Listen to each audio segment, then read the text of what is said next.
Please subscribe to Facetv Africa and turn the notification on. Facetv Africa, subscribe, Face TV was Swoby. What we are trying to do now is to reduce the working hours for our people. From Monday to Friday, we're going to reduce it now to 4 days. The more they continue to hold our leader, Nnamdi Kanu, the more they continue to hold Sunday Igboho in that detention, we will reduce it another 3 days. They haven't seen anything yet. The worst is to come. It's either they want to negotiate for the referendum for people to go their way, or we will shrink it until we will be working now for once in a week. We have survived through the war before, so we don't need to be reminded, oh, you guys are going to go hungry and stuff like that. Excuse me. We have gone through that war for 3 years and we survived it. We survived it with 20 pounds, so we can no longer be threatened anymore. So that is all I want to say to you guys. If you want your freedom, you must be ready to make a sacrifice. There is uncomfortable truth there which you must know. Life will go. Life will go. Either way you want it, it's either the Fulani kill you, or you get killed by the Fulani. Or you get killed by the Fulani. So these are two ways. Yeah. So you must have to decide, do you want to die struggling, or do you want to die as a coward? So you have to decide you don't want to die as a coward. Instead, you want to die as a hero. Death is inevitable and somebody is going to die. It's going to be one day. And that time is now. So don't care about what the politicians are saying. They can always tell you everything they want to tell you. Oh, how this and this and this. How this and this and listen, they never love you, they will never love you. They should stop pretending. If they want to change Nigeria, they have the power to do it, but they will never want to do it. Long time ago. So stop listening to those politicians. They are criminals. They are ready to renew another contract of election, 419. So ignore them. Don't do anything they want to say. Even if it's your brother, don't fight him. If your brother is a politician, but tell him, you know what, brother, I have chosen a different path. And the path I have chosen is a path for self-determination. It's like them running from one party to another. Self-determination is not a crime. It's not a crime. Yeah. We are in London. We are in the streets every day. If this is a crime, we're not going to be doing it. Definitely. We are doing it because it is your right to be in the street. Yeah. It is your right to have a different political opinion. Just as the politicians are running from PDP to APC, these are two different political opinions they are having. You have chosen the path of self-determination, the right to govern yourself. Do not be afraid. Don't think you are doing anything wrong, brother. You are not doing anything wrong. Stand up for your rights. This is the only way you can challenge the oppressor. The oppressor is happy to get you down, but you have to decide, are you ready to continue being oppressed, or are you ready to live as a hero? Somebody is going to die, my Yoruba brothers. I won't say this to you. There's no doubt about that. Somebody is going to die. It doesn't matter. We have lost 5 million people. Ask yourself, why did we not stop? It's unfortunate what happened at Igboho's house. 2 people died. Yeah. But that should not demoralize your spirit. Yes. Okay? So don't be afraid because 2 people died at Igboho's house. It's an unfortunate circumstance. But the fact is that if you quit now, they have won. Yeah. And that's what they want. The truth is that some more people is going to die. But you have to accept that some people have to make a sacrifice for some people to live. So if you are not willing to do that, continue to champion your one Nigeria, but I can promise you that one Nigeria is going to kill you as well. So it doesn't matter what you do. One Nigeria is going to kill you. Thank you very much. So you rather fight for your nation, die as a proud activist of the Yoruba nation. Let me speak Igbo to our Biafra brother, because they still there, some of them where they Europe, they America. They say Biafra is not going anywhere. Help me talk to them. Yeah, they chere no na Biafra aga. Mgbe mụ decided to follow you Biafra, ebum 2 things in mind. One, would that a team more time limit mgbe Biafra ga-abịa. Kama ha mere no would that na. Echere m na ọ ga-abịa ofu ụbọchị. But kama ndị ndụ, ọgbụgbọ ndị ndụ. Ọ bụrụ na impact m mere na life of generation, wo I contribute, I create awareness na mind my people. No matter how long it will take, then I've achieved my own goal. So it doesn't matter mgbe Biafra bịara. Ọsọkwa ya were time, ọsọkwa nchigide ya ntiri mụ anwụọ.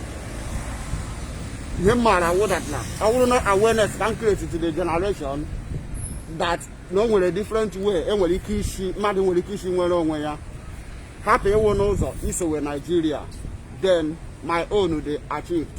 So ndị na-asị na ọ ga-awụ taa na ọ ga-awụ echi na ọ ga-awụ nwanne echi enweghị m that view ihe mara wụdat na ọ ga-abịa mgbe ọbụla ọ sara ya abịa kama ihe mere na ụdat na achọghị m iso n'ụzọ Naijiria enweghị m ji Naijiria eme alakighị m Naijiria achọghị m ịwụ part of it ọ workbe for me mgbe m gara school agwara m na that the life of the youth you are the future of tomorrow lee n'afọ ole m nọ ahụghị m future of the youth onye nwụrụ anwụ ka nọkwa ebe ahụ na-eri ulu Naijiria. So how on earth can I accept to be deceived every year? So my people, it's simple. You are living in abroad. You're thinking when is Biafra going to come? I'll say to you now again. When I joined the Biafra struggle, I never put a time limit on when it will come. Whenever it comes. So what my own intention is, if I manage to create that awareness in the life of the generation coming, my own dream is achieved. It doesn't matter how long it takes. As long as my generation knew there was a country called Biafra, there was a country called Oduduwa, it doesn't matter how long it's going to take. As long as you're able to pass those messages. The only reason you see Fulanis are against it is because of what? The same thing we are preaching to our generation is the same thing they have been preaching to their own generation over the years. They have taught them to hate Yoruba, to hate Igbos. They taught them in their own language from childhood. But the fact is that we kept on saying, let's love one another, love one another. But they don't even love us. But they don't even love us. They don't even love us. They don't want us around. So now my own take is, I've taken this awareness to tell the people exactly who is their enemy. And unfortunately, that enemy is not within, it's outside. Yes, we have like saboteurs within us, but the fact is that Fulani have been brainwashed to hate Yoruba, to hate the Igbos. Now, why can I not tell my own children who their real enemy is? Fulani is only jittering because we have started telling our people now exactly that whom their real enemy is. This is why they are jittering. So my brothers, wherever you are, in Europe, in Australia, in the US, in African continent, or wherever you are, you have to join the struggle. It's so easy. You don't have to set a timeline when you want a Biafra, when you want to do the war, but the fact is that the war will come. The fact is that Biafra will come. So the efforts you are making today, the information you are passing to the generation is what matters more, rather than the timeline. So please, wherever you are, join the moving train. We are going forward. We have been happy before the white man came. Yes. And we will be happy again. It doesn't matter how long it takes. So don't stress yourself about how long is it going to take. One thing I'm very sure is that Oduduwa will be better than Nigeria. Definitely. One thing I know is that Biafra will be better than Nigeria. When you have people you share the same culture with. So as far as you share the same culture with people, there is no way a Biafran person will watch his own Biafran person will be killed without speaking against it. There is no way Oduduwa will watch his fellow Oduduwa being slaughtered and they have nothing to say. The only reason why you have insecurity and killings in Nigeria today is because Fulani believes in the right to kill. And unfortunately, your politicians have been bought over. They don't want to speak because of what they're going to lose. They don't want to speak because they are owing the debt to the federal government. And that their debt is what? How all of them came to power. None of them came through the right way. So they have been silenced. You have to ask yourself, should we be silenced like them, or should we challenge the status quo? We have chosen to challenge the status quo. We are not happy with it. We are fed up with Nigeria. Nigeria can never be salvaged. Forget about anybody deceiving you that Nigeria will be salvaged. They've told you this 40 years ago. Ask yourself a question. When I was growing up, as far back as 20, 30 years ago, were you not told that they will provide electricity and water for you? Why are they still making the same promises to you after 30, 40 years? Why? It's a slogan they are using every time to gain power from you. Now ask yourself, why is all these promises every time? How many times will someone make a promise to you and fail, then you become cautious of next one? If I tell you I'm coming 5 o'clock today and I didn't turn up 5 o'clock, then I tell you tomorrow I'm coming 5 o'clock and I didn't turn up 5 o'clock. The next day I tell you I'm coming 5 o'clock and I didn't come 5 o'clock. What are you going to do? Are you not going to be fed up with me? This is the question you must ask yourself. You've been promised electricity, you've been promised everything for the last 30 years and they still fail you. Can't you get tired of listening to those promises? This is the first question we are asking my people who believe in one Nigeria. Are you not fed up with the promises and fail? Are you not fed up? Ask yourself this question. What have they not promised you before? They promise you good hospital, but Buhari is in London enjoying the hospital. Enjoy better hospital here. So tell me, why are you not fed up? Give me one reason why you are not fed up with being Nigeria. Tell me, give me one reason. Is it the education? You think you are educated? You are joking. I tell you something, the thing that a university student, somebody knows in Nigeria is lower than what a nursery school student have in UK. I can honestly tell you. I've been there. Sometimes when I tutor my children on here who are in primary school, I must be honest with you, there are a lot of things they know, which myself I don't even know. The fact is that they learn all these things practically. But these are the same promises they are making to you. They will tell you, oh, the people championing these agitations are living abroad. They want you to die in Nigeria. Then ask them some question. Where is your own children? Are their own children not abroad? Don't mind them. So they are trying to blackmail you to tell you, oh, they are abroad. They want you to do this and this. But the fact is that where is their own children? They are living in the same abroad. Abroad, yeah. Ask yourself a question. When people are telling you these people are living abroad and they want you to die back home, ask them a question. Why are they killing you in the first place? They are making you look as if that you are the troublemaker. But you are not the troublemaker. So why are they killing you in the first place? Because they don't have the right to kill you. So why are they telling you, if you come on here, if you go protest, we will kill you? Why are they killing you? Did they ever have right to kill you? The answer is no. So they are killing and they are blaming the people in abroad. They say they're sending you to early grave. Why are they killing you? For coming with a placard. Just for coming for the placard and someone will kill you and said, oh, when they send you, then you go and die.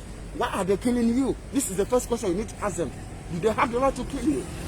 So they are killing you, to blackmail others emotionally.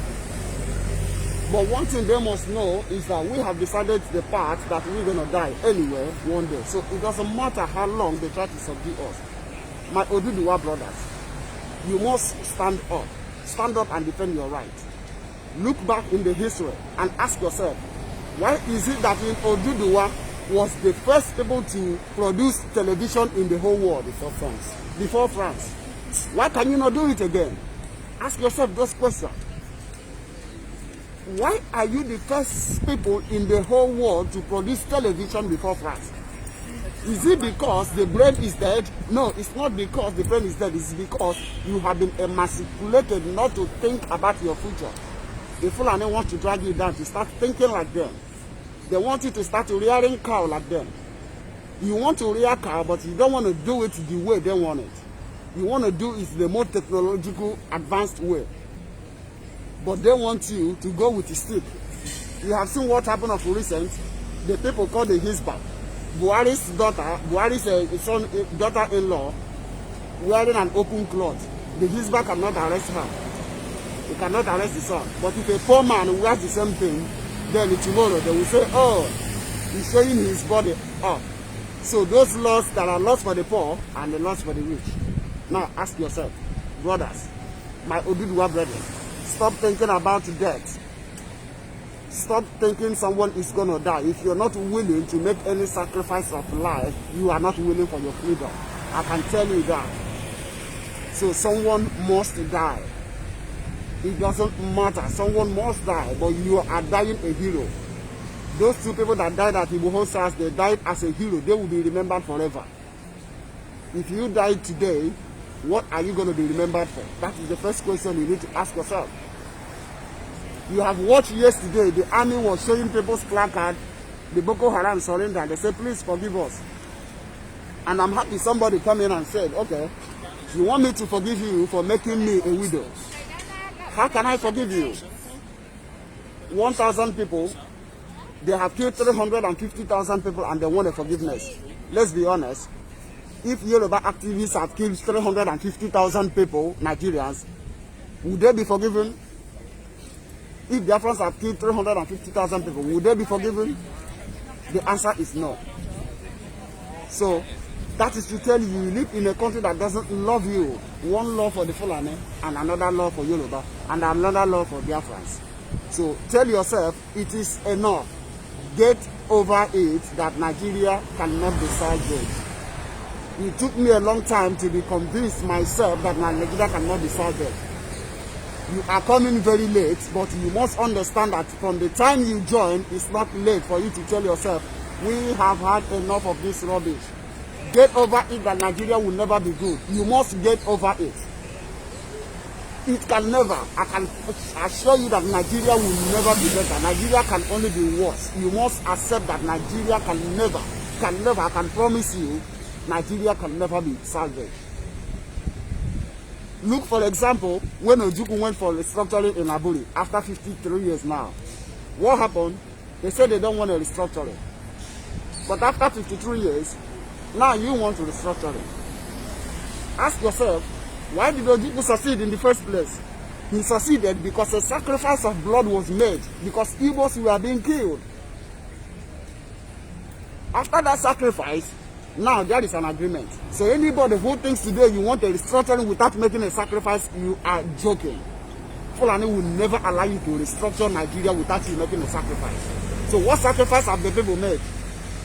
No sacrifice, and you want a restructuring you rejected after more than 300,000 Igbo people were killed, and they managed to get that agreement, which was thwarted. Now you thinking you're going to get it at a platter of gold? You are honestly joking. You're not going to get it because you haven't made that sacrifice which was made before, and then it was thwarted. We are telling you today to get out from Nigeria now. You think people are joking? Okay, I'll tell you something.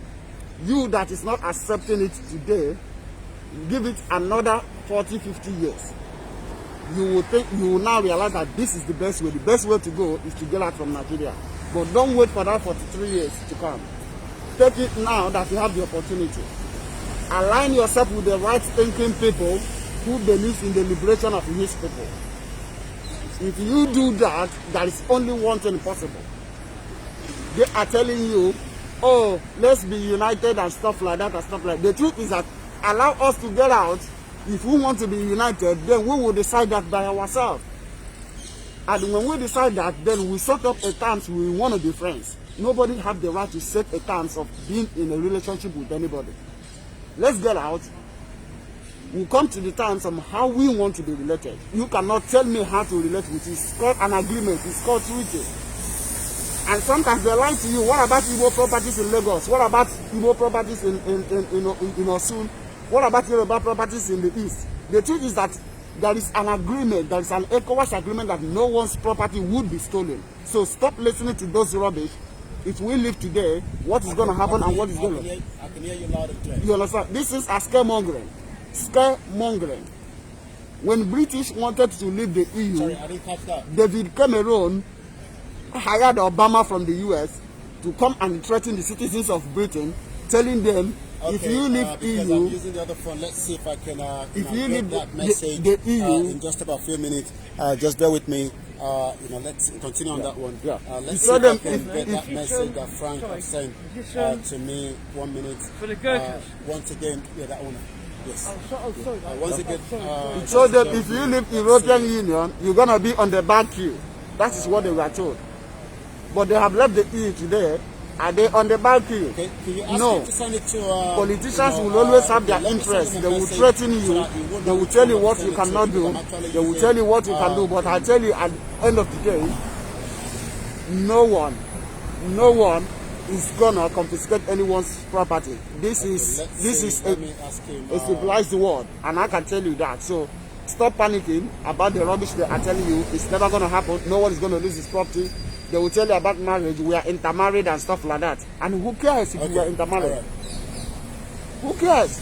Even if we are intermarried, and so what? If we are intermarried, then you seek a visa for your spouse. There is an agreement. Write an agreement. Okay, that everybody who is married, the family is going to be secured. You give them residency. You give them the right to live in the country. Are we all normally? Oh yeah. That's what I'm gonna do. I'm gonna move a little bit away. There's somebody speaking, as you can imagine. I'm right opposite my down the street. So, my brothers and sisters, stop panicking. Do not allow them to tell you because you are married. Where is my wife gonna be? Where is my husband is gonna be? Because we are intermarried, we must live as one country. No, there is nothing like that. Ask your brothers who live abroad. Are they married somewhere? Yes. Are they living there? Yes, they are. So if I'm married to a Oduduwa person and I'm living in Lagos, or I'm living in Oduduwa land, what made it possible? Will make it impossible for Oduduwa to give me visa? That is nothing that made it impossible. So being married to Oduduwa or being married to a Biafran don't mean if you will separate that you're going to divorce your wife. You don't have to divorce your wife. Your wife will be given automatic right to stay. Your children becomes a citizen of that country. Then that is called a dual nationality. If you want it, you accept it. If you don't want it, you can remain on your visa. So don't be threatened by the politicians telling you, oh, because we are married and stuff and that is why you don't want the country to be divided. No, let the country divide. Let everybody seek the right to live in the country they are living. Okay? So do not be afraid. Stop listening to politicians. Take your power now that you have it to live the life that you want to live. Okay? All hail Biafra. All hail Oduduwa. And my middle belt brothers and sisters, please rise up. They are killing you. They pretend to love you. They lied to you before, during the Biafran genocide, 1967-1970, that you need to hold Nigerians by all means together. Now the fact is, after 53 years, they are killing you. How long can they kill you before you realize the Fulani people never loved you? They will never. And sometimes people think that we hate Fulani. No, we don't hate the Fulani. There is one thing that we have recognized. That is to say, Fulani have a different lifestyle. And we want them to live the life they want to live without any interference from the south. If they want to be the core Muslim and want to kill themselves, good for them if that is they are happy doing it. We don't hate them. But we must tell ourselves the truth. We have a different lifestyle. So we want to live so that they can Islamize themselves how they want it. If anybody steal, they believe in killing that person, let them kill him. It's their culture. It's not in our culture. We don't hate them, but we must understand that we have two different cultures. So we want to live so that they can live their life to the fullest, how they want it. Okay? So middle belt must stand up, do things that will please themselves. Not to allow themselves to be called to the Fulani lifestyle of killing. We don't want it, and we will never want it. Please subscribe to Face TV Africa and turn the notification on. Face TV Africa, subscribe, Face TV was Swoby.